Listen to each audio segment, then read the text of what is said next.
Et avec Guillaume Tabar à 8h12 pour l'éditorial avec Le Figaro. Bonjour Guillaume. Bonjour David. Alors que le suspense demeure sur l'attitude de la gauche face au gouvernement Bayrou, à droite l'inquiétude grandit sur les concessions que pourrait faire le Premier ministre. À gauche justement, un divorce est-il possible entre Bayrou et LR ? Écoutez, les concessions faites aux uns font tousser les autres, ça c'est logique, mais tout à son envie compréhensible d'échapper à la censure de la gauche, eh bien François Bayrou n'avait peut-être pas mesuré que certaines dispositions, à commencer évidemment par une éventuelle suspension de la réforme des retraites, seraient des lignes rouges pour la droite.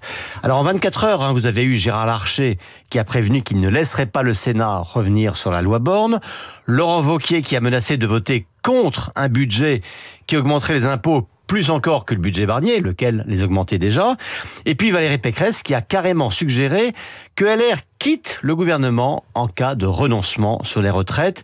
Ajoutez à cela d'autres voix comme celle de Gérald Darmanin ou celle d'Édouard Philippe qui a répété hier qu'une suspension n'était pas une bonne idée. Voilà le Premier ministre prévenu.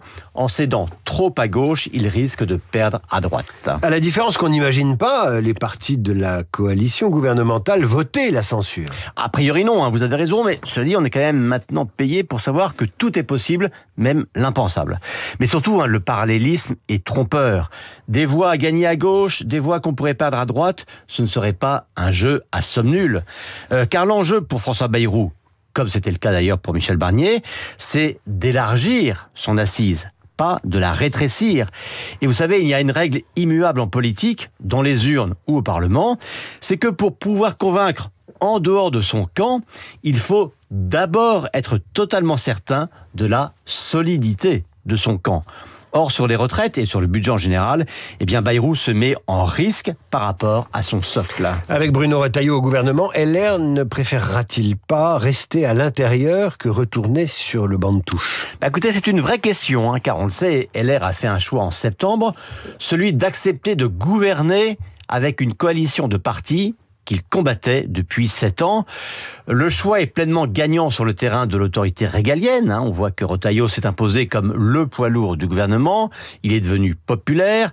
Bayrou a donc besoin de lui, comme LR a retrouvé grâce à lui une crédibilité. Mais après, dans l'ADN idéologique de la droite, il y a 2 piliers, au moins en théorie. L'ordre d'un côté, et de l'autre, une vision de l'économie qui veut valoriser le travail et le mérite et se méfie du recours facile à l'impôt et à l'assistanat. Alors, dans le discours de politique générale du Premier ministre, tout à l'heure, on va déjà voir si le compte y est sur les questions de sécurité et d'immigration. Mais même en admettant qu'il le soit, s'il n'y est pas sur les retraites et la fiscalité, que fera LR ? Est-ce que la droite peut dire « on met en lumière ce qui nous convient, mais on feint de ne pas voir ce qui ne nous convient pas ». Vous le voyez, au dilemme cornélien de Bayrou répond un autre dilemme cornélien pour la droite. L'éditorial de Guillaume Tabar à retrouver sur votre application Radio Classique en vidéo sur lefigaro.fr et sur la chaîne YouTube de Radio Classique.